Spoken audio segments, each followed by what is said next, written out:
누구나 다 우리는 집이 다 은행 거잖아요. 네. 이제 다 끝났다. 주가가 이 정도 하락하는 건 세상이 끝났다는 뜻이다. 설마 그럴 리가 있겠어 하는 것들이 현실로 나타나는 경우가 지금 종종 생기고 있어요. 그러지 말아야 되는데요, 그죠?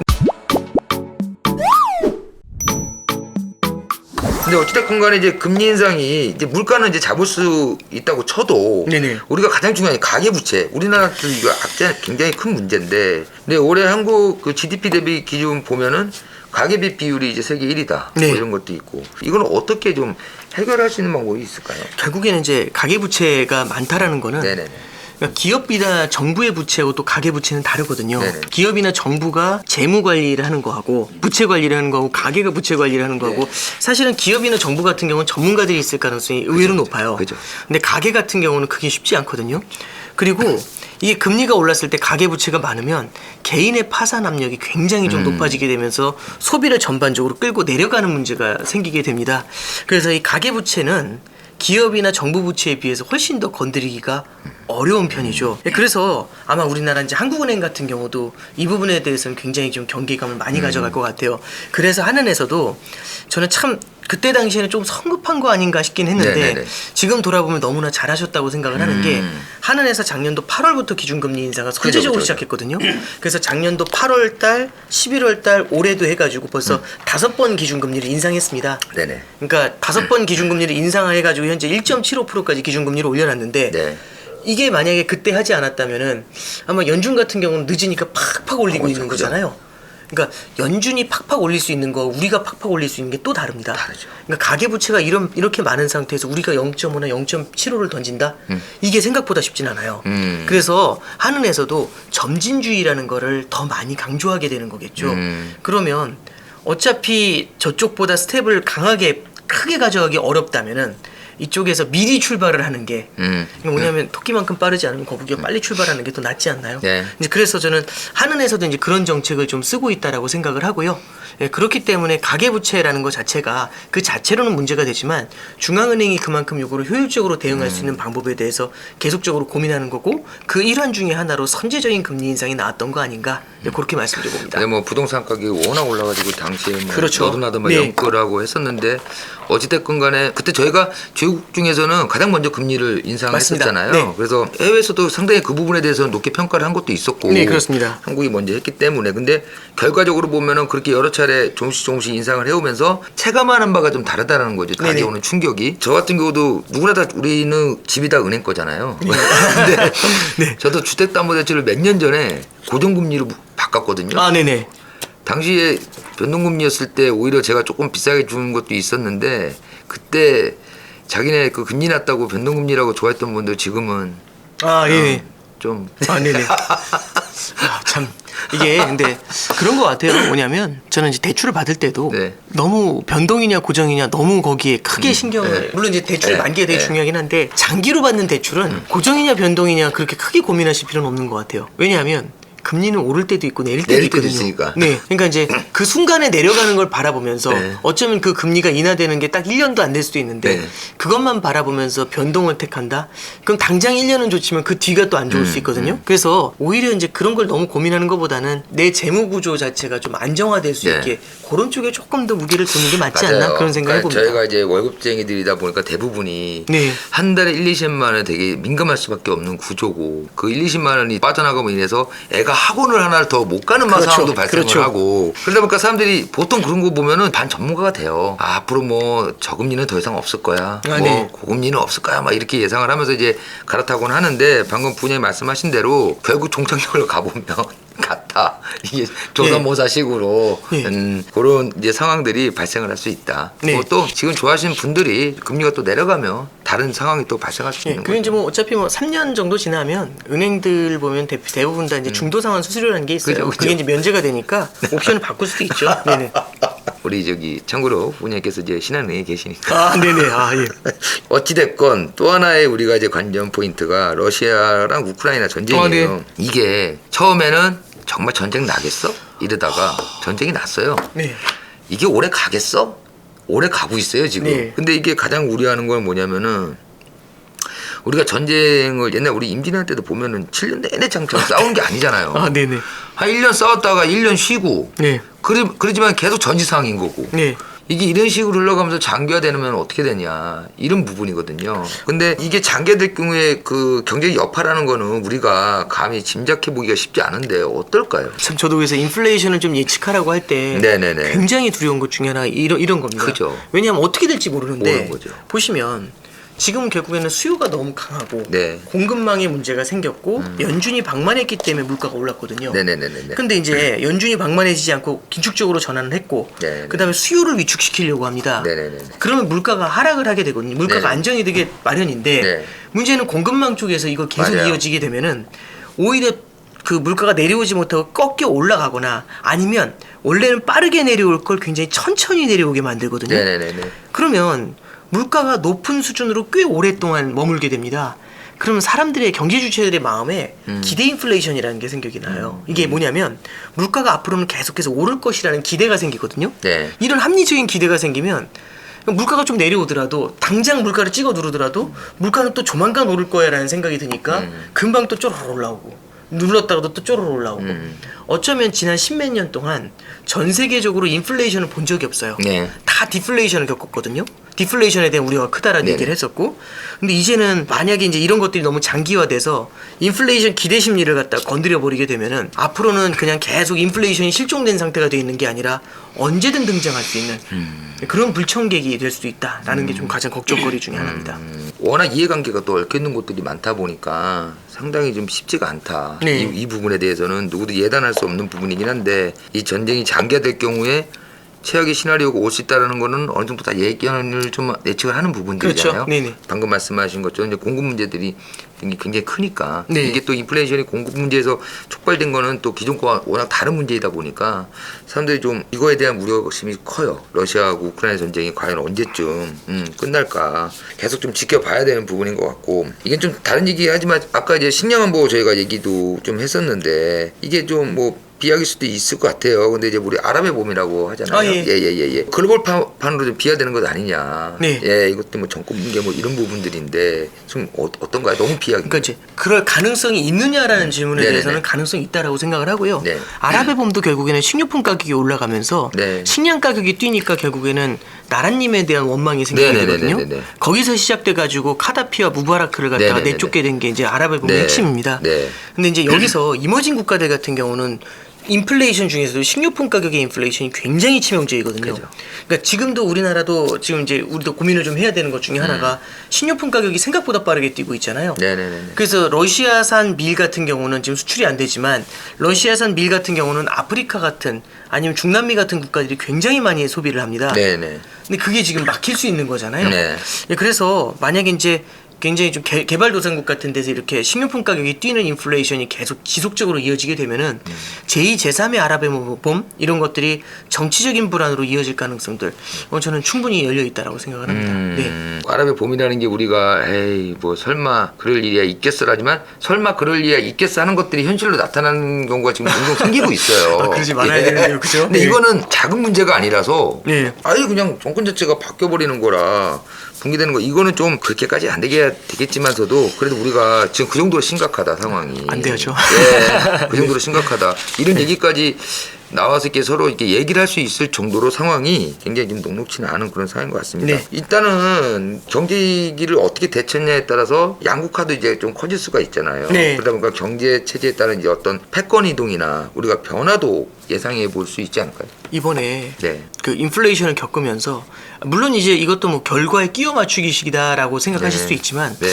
이제 푸틴 입장에서도 저렇게 전쟁을 길게 끌고 가려고 했던 이유 중에 하나도 지금이 물가가 올라가는 국면이고 네. 에너지가 부족한 국면이기 때문에 이게 네네. 가능했었던 네네네네. 거라고 생각을 해요. 네. 그러니까 에너지가 넘치고 과잉 공급인 상태에서 에너지 수출 안 하겠다면서 이러면서 싸움을 거는 건 사실 자살행위인데 그죠. 어느 정도는 유가도 오르고 물가 상승 압력이 굉장히 높다라는 거를 전제를 하고서 바라본 거잖아요. 결국엔 이번 인플레이션을 통해 가지고 약간 미국이 국제사회에서 통제력을 조금은 좀 잃은 것 같아요. 그러면 통제력을 잃었다는 건 뭐냐면 러시아나 중국의 블록이 한 번 더 힘을 가져가게 된다. 이런 거겠죠. 단기적으로 영향을 주진 않겠지만은 이런 것들이 글로벌 경제 체제에서는 약간 블록화 네. 분산화 이런 것들을 좀 나을 것 같고요. 그런데 다만 이런 것들은 좀 생각해 보실 필요가 있어요. 뭐냐면 단기적으로 이런 일이 벌어졌다고 해서 달러화의 패권이 무너진다.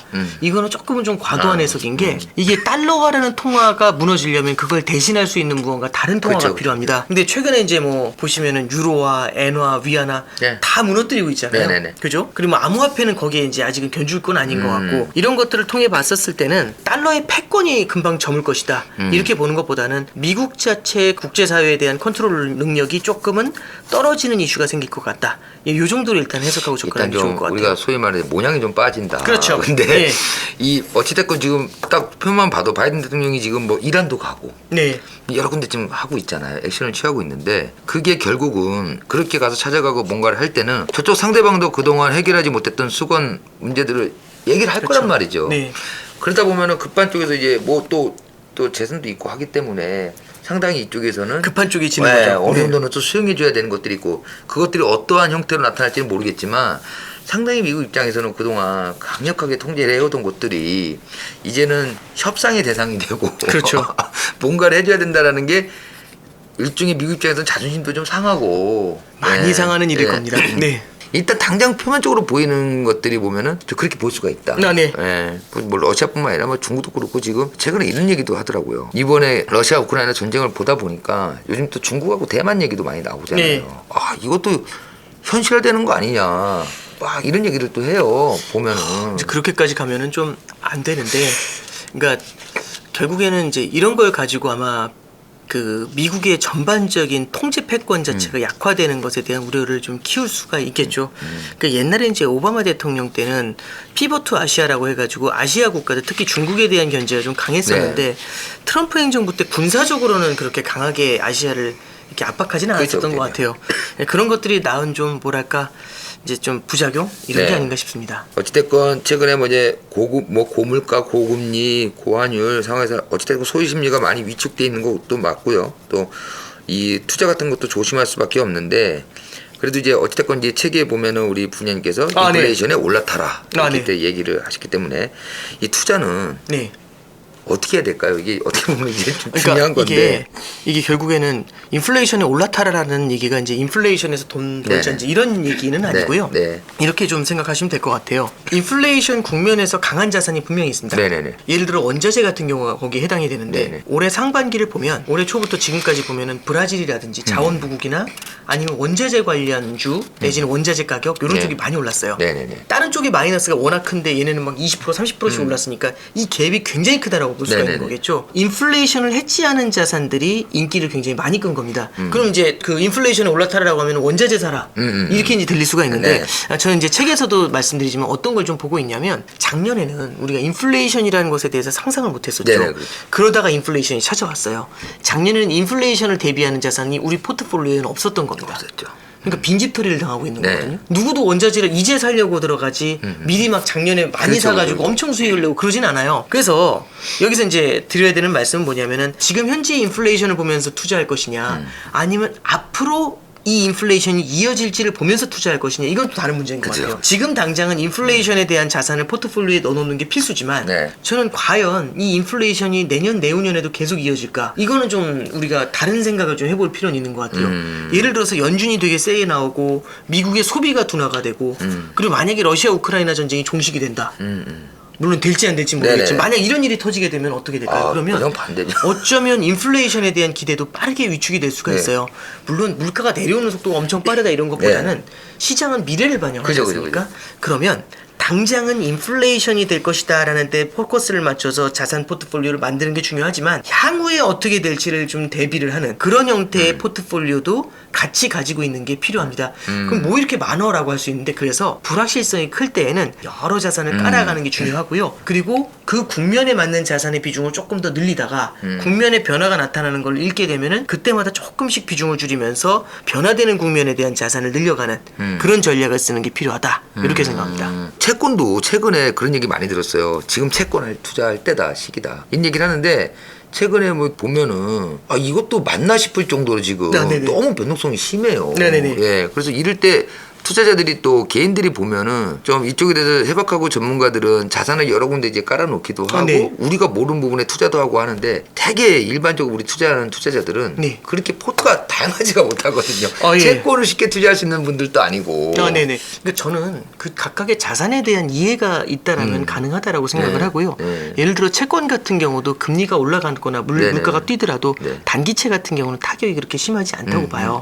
근데 다만 또 하나 더 말씀드릴 게 뭐냐면 그렇게 일반 투자자가 많은 걸 깔 수 없다라고 네. 생각을 하실 수도 있지만 개인들이 결국엔 HTS를 통해서 네네네네. 주식을 사는 걸 많이 이제 네네. 배우신 것 같아요. 네네. 그리고 이제 또 하나는 과거와 달라진 게 ETF라는 게 있거든요. 네네네네네. ETF에도 상당히 많이 익숙해지신 것 네네네. 같아요. 그래서 이제 개인 투자자분들 가끔 이제 저한테 주식 종목 보여주실 때 보면은 해주세요. 맞든 틀리든 그 뷰들을 다 갖고 계시더라고요. 그러면 주식 종목 8개, 9개는 가능한데 분산 투자라고 해봐야 사실은 6개, 7개 자산을 나누는 걸 거거든요. 그죠. 불가능할까? 아, 그건 좀 아닌 것 같아요. 예를 들어서 주식 ETF가 있고 단기 채권 ETF가 있고 금 ETF 있고 달러 ETF 있고 이런 걸 몇 개 깔아갈 수 있는 거거든요. 주식도 마찬가지로 여러 지역에 있는 ETF들을 깔 수 있고 그러면 이게 진짜 불가능한 옵션인가? 한 5년 전만 해도 제가 함부로 그런 솔루션을 이렇게 책이나 아니면 이렇게 방송에서 말씀을 못 드렸을 것 같아요. 근데 지금은 투자하시는 분들의 내공이 그때에 비해서는 좀 많이 달라지신 게 아닌가. 이게 맞는 게 투자를 처음 시작하시는 분들이나 어느 정도 해보신 분들이라도 너무나 참고할 수 있는 채널들이 많은 거예요. 많죠. 예. 네. 5년 전에 부부장님 혹시 유튜브 나오셔갖고 이거 설명하셨습니까? 아니요, 그런 적 없죠. 없습니다. 예. 요즘 하시는 분들은 틀면 부부장님 나오신단 말이에요.